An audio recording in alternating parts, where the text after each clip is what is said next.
What up? It's 929 WDUP, New London's home of timeless hip hop and R&B. We have a very special guest calling in, the beautiful, talented songwriter Keeira Lyn. How are you? Hey, I'm good. Thanks for having me. I'm really excited.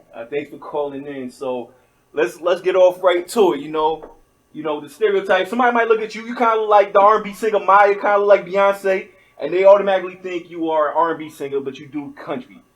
Why did you choose that lane? What was the influence behind that? And, talk about your experience behind that.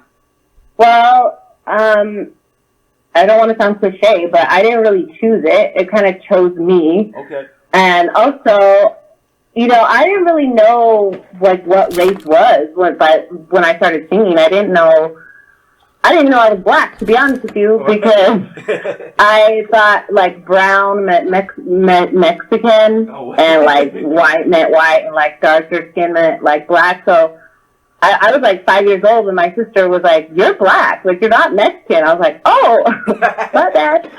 But, it was the first music that I ever learned, and my grandma was a singer, my maternal grandma.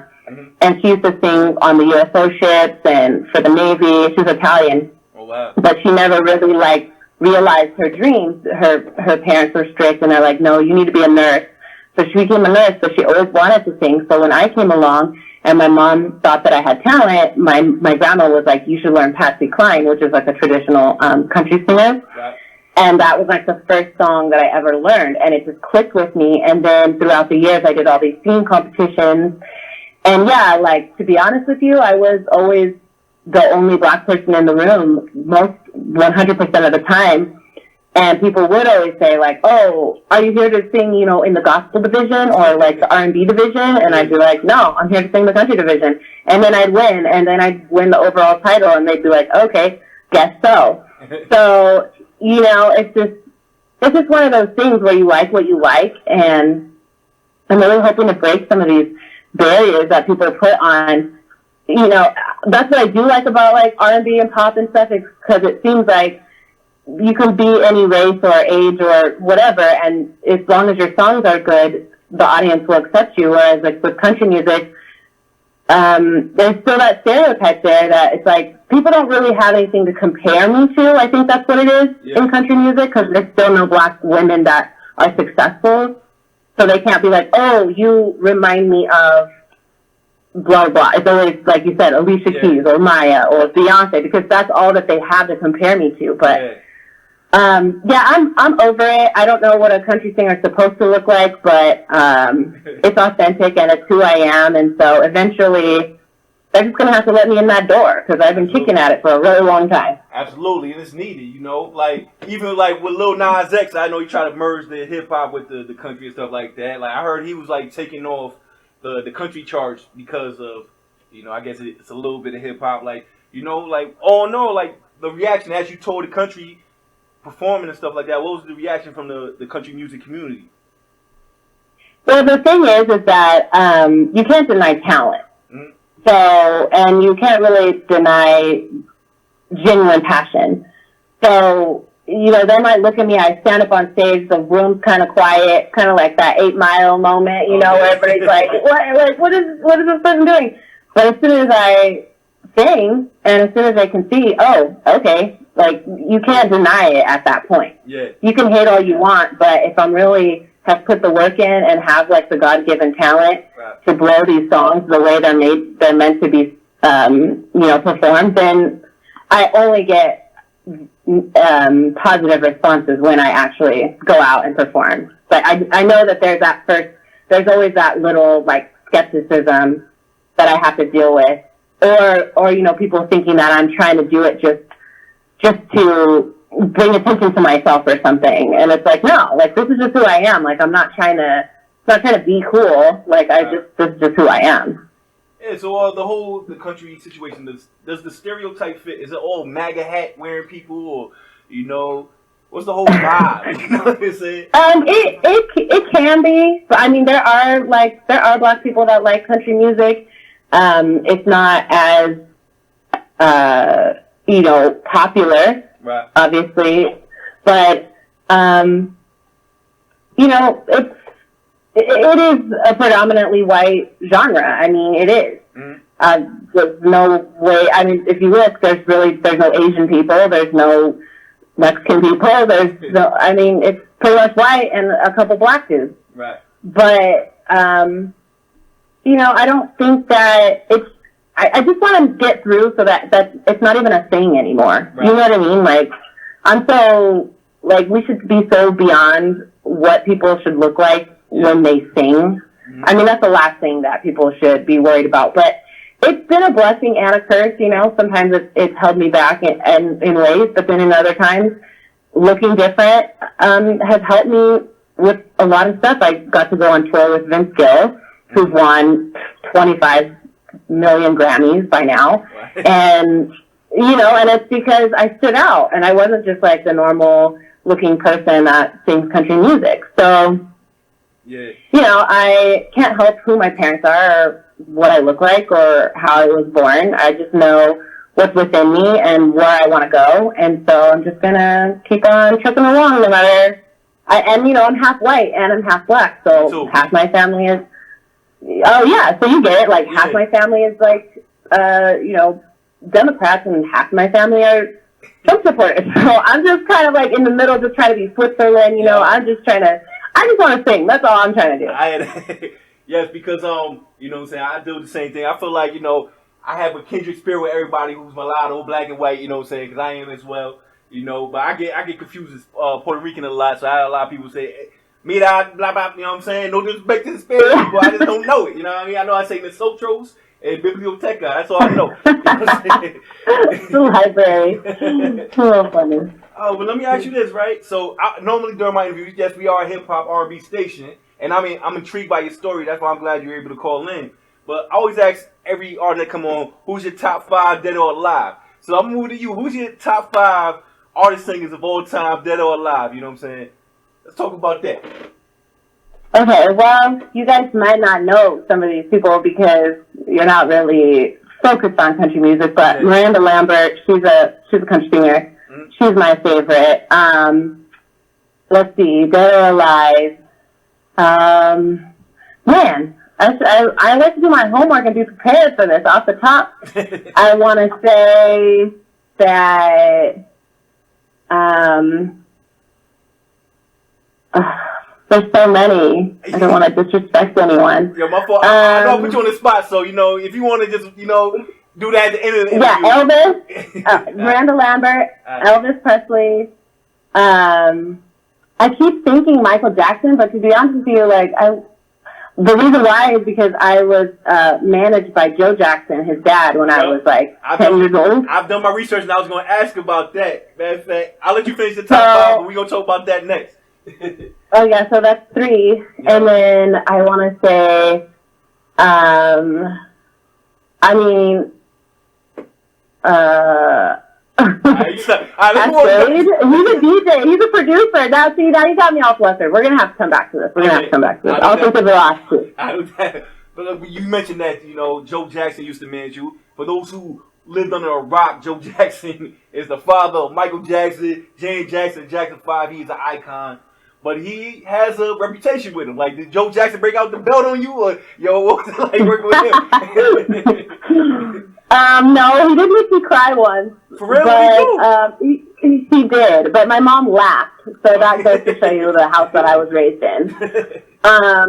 He was just very strict, and he knew what he wanted, how he wanted me to sing, and I honestly didn't want to sing what he wanted me to sing, because he just wanted me to sing what he would call, because he was so old, may he rest in peace, but he would call it rock and roll. So really it was like R&B, like rap-ish type stuff. And I was a country singer through and through. He discovered me singing at a competition, and I was in the country competition, and I won the competition. Yes. And then when my mom was looking for me backstage, she couldn't find me, and all of a sudden she sees me sitting with Joe Jackson and his entourage, like, in this booth. And she comes over, she's like, "What are you doing?" I'm like, "I don't know, you just told me to sit down." So I was able to record at their house in Encino, and I sang at the Neverland Ranch. Wow. And I got to go to Janet Jackson's concert when she was on tour, and that that's the first time I ever saw, like, something, like, so sexy, because I was, like, 10 years old. Right. And, she was kind of pushing the envelope there, and I was like, and my mom was like, oh, what are we doing? But it was a wonderful experience. I just wish, I would have had a cell phone at the time, because you know how we document everything now. Yeah, absolutely. And now most of the memories are just in my mind. Actually, you couldn't have a cell phone at Neverland. They took all your phones away before you go in. So you had to sign like an NDA, non-disclosure and all that, walking up in there? Well, pretty much, but it was awesome. There was giraffes. There was carnival rides. There was movie theaters. Like, it really was, little mini Disneyland. Man. And I got to sing there. Do you see any weirdo stuff, though? Like, big up the great Mike Jack. We actually got Michael Jackson's record Thriller hanging on our wall, so much love to Michael Jackson. But, we're going along with the name of Michael Jackson with the weirdo stuff. So, like, I think the weirdest thing was that Gary Coleman was there, and he hit on me, and I was, like, 11.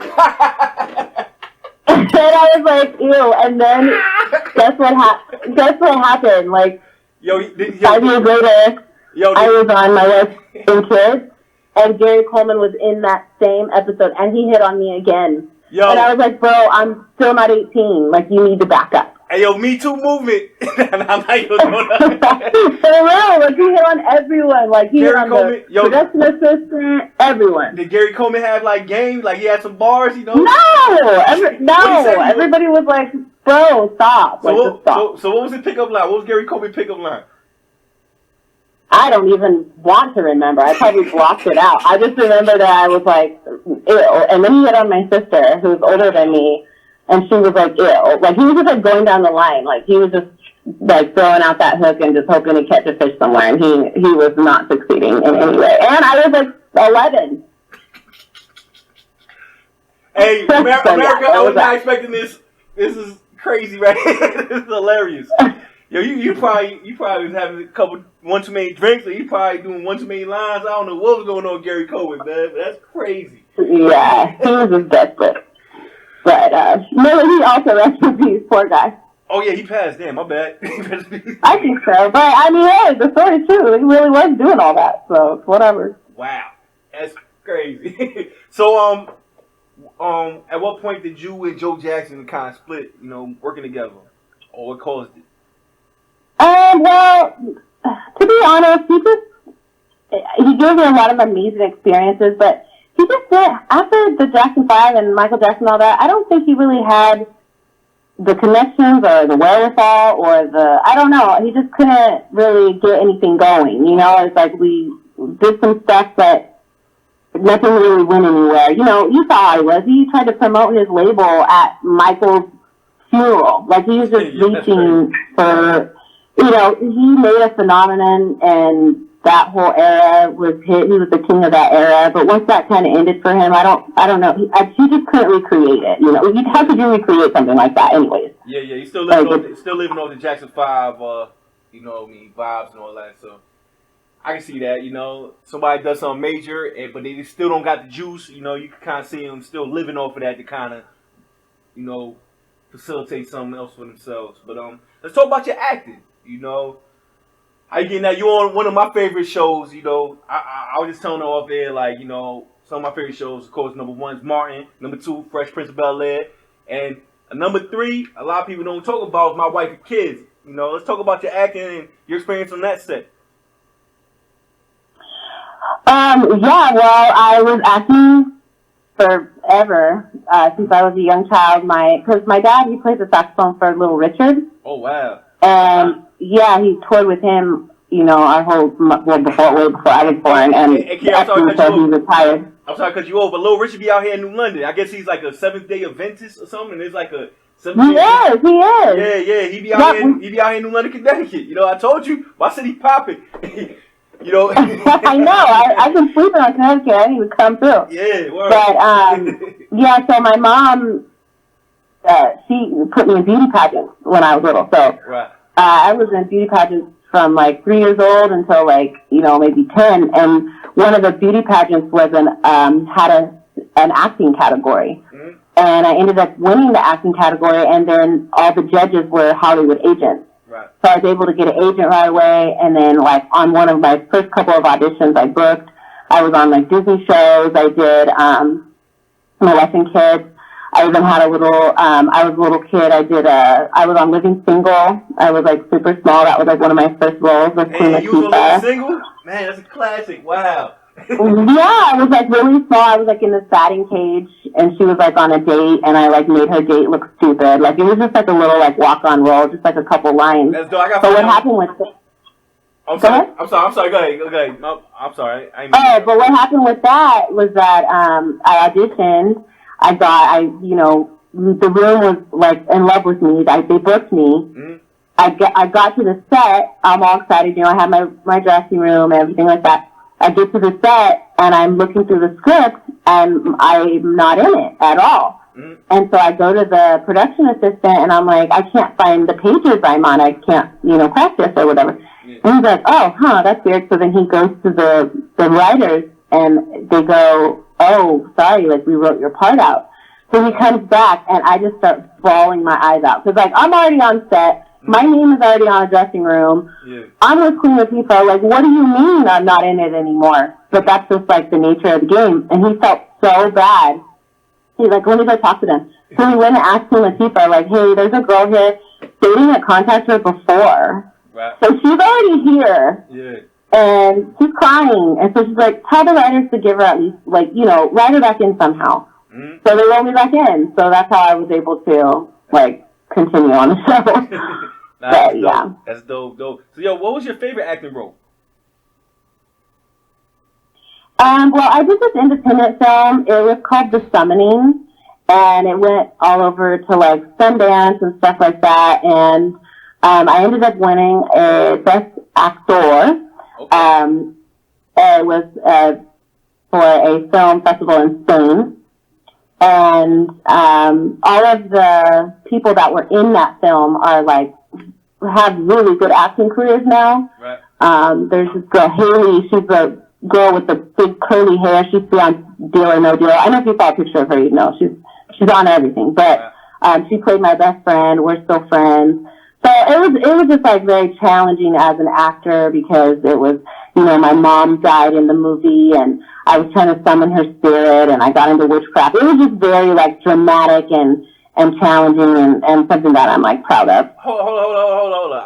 You said you got into witchcraft. Did I hear that right? No, in the movie. I thought you talking about for real. Yo, my bad. In the movie. No, I'm saying, like, my mom died in the movie and then I tried to summon her spirit because I was so, like, at a loss that I couldn't handle my mom being gone. So I just was going, like, left field, you know what I mean? I got you. So it was a really good role. Okay, no fault. Oh, you didn't know I put a spell on you? Okay, never mind. Hey, yo, I gotta go over there and do the holy cross, get some holy water and all that. Yeah, you better, just in case. All right, so yo, what was your, like, I made it moment? You like, yo, I'm here, you know, I'm stamped. Like, what was your moment? I've had a few. So when I went on tour with Vince Gill, that was definitely an I made it moment because it's just like if someone gets to do a duet with, you know, Chris Brown or Usher or something, you know, somebody in R&B that's just like, wow. Yeah. And that's how Vince Gill is. He's a legend. He's been around for years and years. And so there was that. And then also, one of my favorite performances ever to this moment, to this day, is when I sang the national anthem for the Tampa Bay Buccaneers. Man. That was incredible. Like, that was my first time singing for an NFL with the organization, and it was sold out. There were 73,000 people. I nailed it. Man. And I was just, like, floating on air for probably, like, 3 or 4 days. Like, I just was, like, above my own body. Like, it was amazing. As you should. I mean, how many times actually you did national anthem? And did you ever stumble on a word? Did you ever, like, choke? I mean, even before you, like, you know, got to where you were at. Maybe you were just singing at, like, a high school football game or something like that. Did you ever, like, stumble on a word? Because, like, and I also want to ask you, I don't know if you saw it, like, the NBA All-Star Weekend just happened, and Shaka Khan, a great singer, but she did her own rendition, you know what I'm saying? Like, Talk about Yeah, that. I try to keep mine. I mean, I like to stylize it a little bit, but I try to keep it like pretty traditional. Yeah. You know, I don't really like to go too far with it. I've never, knock on wood, I've never messed up the words ever. I've never actually been worried about messing up the words. Yeah. My biggest fear is starting on the wrong note because the range is so broad. It goes so low, it goes so high. So if you start too low, it's boring. If you start too high, you're not going to hit those notes. Right. So I have to start right at my sweet spot. And if you, like, 9 times out of 10, as long as the first word that comes out of my mouth, if I know it's on point, I could just sail through the whole thing. Right. But, I mean, there's been some performances that weren't, like, my favorite. I sang for the Clippers. It was good, but I wasn't like, oh, that was the best I've ever done. But, I mean, not everybody in the audience is a singer, so they don't. Yeah. I've never bombed. Let's just put it that way. Nobody's ever been on the internet talking crap. So I haven't done, but, you know, you're your own biggest critic. So I know when I can, like, knock something out of the park in a huge way. Yeah. And then I know when it's just like, you know, the energy wasn't as, like, amazing. So. Yeah, because I'm not gonna but either way, I kill it, you know? Right. Or, because, like, yo, I envy you singers. Like, in my mind, I'm KC from Jodeci, you know what I'm saying? Singing, like, this thing is, like, I wish I could sing, yo. I'll move units. But, you know, like, your training. Did you do training or you just naturally just out the womb, like, you know, hitting high notes, you know? How'd that go? I think that was definitely a natural thing. Maybe a little bit of genetics because my dad's in music and then my maternal grandma. Right. But then I did a lot of training, you know, I was thrown into a lot of experiences which forced me to be trained, like, you know, working with Joe Jackson and singing with Vince Gill. Like, I mean, that's a lot of, besides just doing, like, the traditional lessons, that's a lot of, you know, experience training. With American Idol, I was on Kenny Duet, the CMT show, and there was a lot of rehearsals and training involved with that. So just kind of like my whole life has been, like, a learning experience.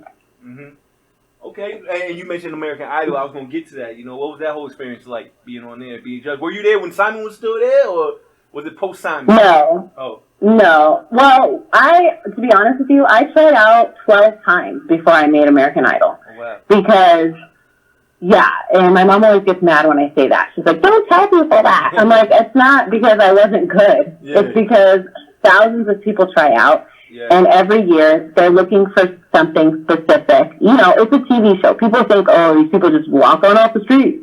No, there's recruiters, there's agencies, there's a lot behind it. It's not just random. It can be, but there's an element to it that they put people on there because they need professionals to carry the show for weeks and weeks. They can't rely on people that just, you know, come from nowhere. So sometimes they have to get professionals.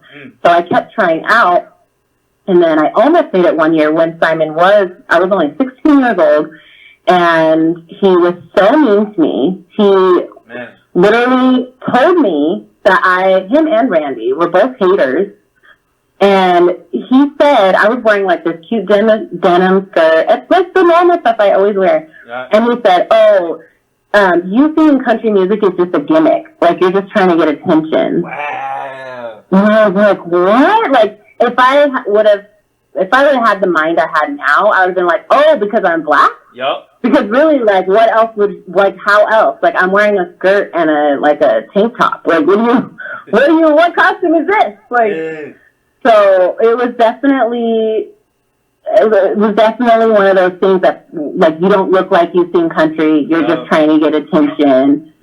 And it was BS. But then after that, I tried out a couple more times, and then that's when J-Lo was there, and she, like, loved me, and she told me that I was good enough to go global. But it was just a lot of work. It was like boot campish. They feed you whenever they want to. People were fainting, crying. Like, it was insane.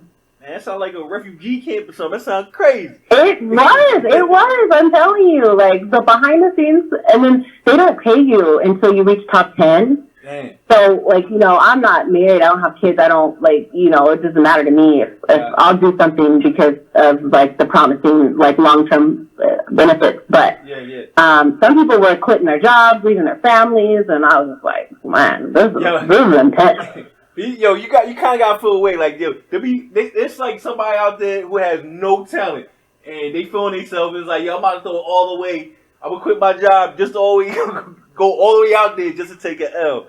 So, you know, it took a lot. I know. Yeah, it's crazy. But it is crazy. I want to say bleep Simon Cowell, bleep Randy Jackson. You know what I'm saying? For real. Word. That's fine. But I just can't wait. Like, I can't wait until I see them again. And to be honest with you, Simon had that persona on camera. But as soon as we were off camera, he was a total different man. He was so nice.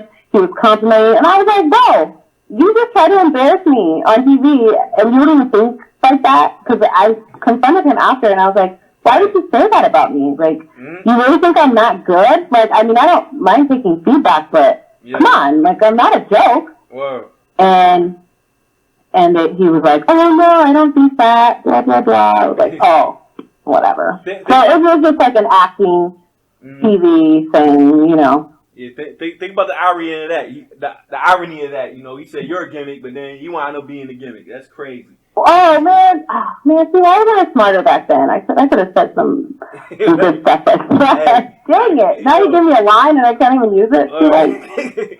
Hey, I cross paths with Simon. You know what I mean? I'm gonna hold you down. You know what I mean? Like, yo, remember Keeira Lyn Ford? Remember her? Yeah. Right. But hey, if he wants to produce me now, I'm on for it. I ain't no dummy. Word. I hear that. So, do you have any upcoming projects? Yeah, I'm actually just signed on to, well, it got pushed back, unfortunately, because I do a lot of stuff for, like, the military and people with PTSD and stuff like that. And so I signed on to actually do a Middle Eastern tour for the bases, and it was supposed to start in July. Yo, to give you a vest? I'm going to say, you going to be vested up out there? You know what I'm saying? Going to make sure you're safe. Well, I'm not even worried about that. What happened was because of the coronavirus, they pushed everything back. So, yo, we're investing in a respirator. Just want to make sure you get back. Yeah, so they pushed everything back to October. Right. And so there's that coming up. And then actually, April 1st, I'm opening up my own spot because one of the things that I actually found a love for, besides just singing and songwriting and all that, is artist development with other artists. I love being a part of other people's journeys. And so I'm opening my own spot in Arizona with my business partner. And we're going to have our own, like, studio space. And, I mean, I travel a lot, but I'm just excited to see, like, what I can create. And that song that I showed you, Don't Have You, is actually my friend TY Exclusive. He's the one that helped me produce that track. And he's really big in the game right now with hip-hop and R&B, but I've known him since I was a kid. And he just did a song that came out yesterday with Lil Baby. It's called Gang Signs. Okay. Yeah, so that's his that he produced. So I still work with him. He's still one of my best friends. And yeah, I just thought that's a lot that I'm pushing forward with, creating, and just and modeling. I love modeling. So yeah, always doing that too. All right. Triple threat, you know, modeling, singing, acting, she got it all. So, yo, thanks. Yeah, so, you know, if anybody want to check out your music, how they go about doing that? Just Google me. No, but no. Yo, that, like, on this radio station, like, we're unorthodox. Yes, poke your chest out, like, yo, Google me. If that's what you want to say to the folks, that's all that's applicable. I mean, that's just the easiest way, because I have so many pages online that come up. But I mean, I do have a website, which is KeiraWorld.com. Keira is my name. That's how you spell it. But all you have to do is put Keira and push enter, and then you can just go see whatever you want to see, because there's a lot on there. Yo, I think you should go by that, just Keira. You know what I mean? You spell it different from a lot of people. You should just, like Beyonce or Oprah or You know, right? Usher or something like that. You should buy that. Oh, and by the way, my other two that I thought of, obviously Mariah Carey. Her and we have the same birthday, March 27th. Okay. So she is like one of my favorites. And then I still love Chris Brown. I don't care what anybody says. I hear that. So, Keeira, I want to take up I think we've been doing this about like a half hour right now. I don't want to take up too much of your time. I know you're busy. You know, we're going to get to your song. I don't know if you want to introduce it real quick. We got the record, Don't Have You. And again, you are still, my people out there, we are a hip-hop station. You are still listening to 929. But again, I am intrigued by what Keeira is doing. It's a country song. And, you know, you kind of open up your horizon a little bit. You know what I mean? Open your ear up a little bit. So, you know, exactly. You know, so we're going to get into that. Keeira, don't go nowhere yet. We're going to get to the record right now. I'll let you in. Okay. All right, well, you heard it here. My name is Keeira, my new name that he named me. Yep. And my song is Don't Have You. I wrote it in Nashville, produced the music video in California, and I hope you love it. So let's get into it, man. 929.